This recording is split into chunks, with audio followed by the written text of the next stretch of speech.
আজকের রেসিপিটি হচ্ছে পোয়া মাছ দিয়ে কুমড়া রান্না।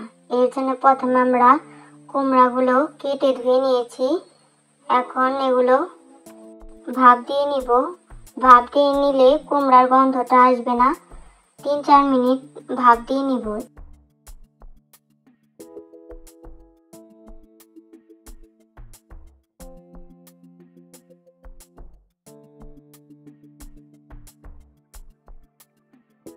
কুমড়াগুলো 3-4 মিনিট ভাপ দিয়ে নিয়েছি। এখন পোয়া মাছগুলো আদা বাটা, হলুদ, মরিচ এবং লবণ দিয়ে মাখিয়ে ভেজে নিব। এর জন্য একটা কড়াইয়ের ভেতর তেল গরম করে নিয়ে মাছগুলো ভেজে নিব।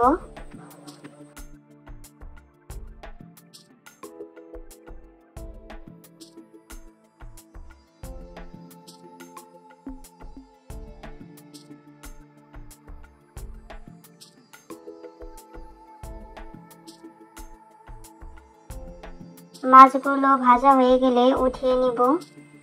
এখন ওই তেলের ভেতরে পেঁয়াজ মরিচ কুচি এবং লবণ দিয়ে বাদামি কালার করে ভেজে নেব।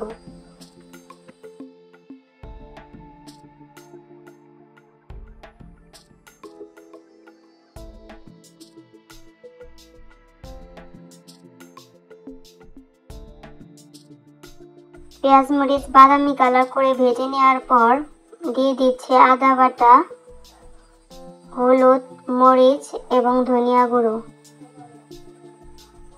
আপনারা পরিমাণ মতন আপনাদের তরকারি আন্দাজে দিয়ে দিবেন। আমি আমার তরকারি আন্দাজে পরিমাণ মতন দিয়ে দিয়েছি।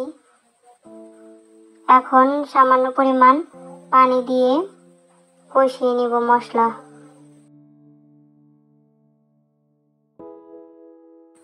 মশলা ভালো করে কষিয়ে নিয়ে এখন দিয়ে দিব ভাপ দিয়ে রাখা কুমড়ো।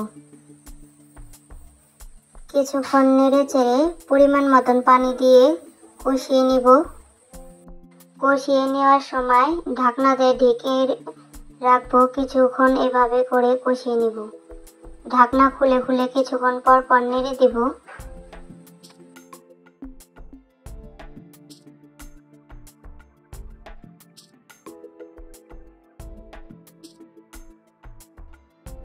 কুমড়ো কষানো হয়ে গেলে দিয়ে দেব পরিমাণ মতন ঝোল। ঝোল দিয়ে ঢাকনা দিয়ে ঢেকে দিব।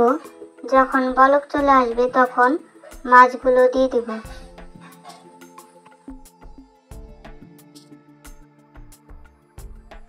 বলক চলে এসেছে, এখন দিয়ে দিব ভেজে রাখা মাছগুলো। মাছগুলো দেওয়ার পর কিছুক্ষণ এভাবে রান্না করে নিব। আশা রাখি রেসিপিটা আপনাদের ভালো লাগবে। ভালো লাগলে অবশ্যই লাইক, কমেন্ট এবং সাবস্ক্রাইব করে রাখবেন আর বেশি বেশি শেয়ার করবেন।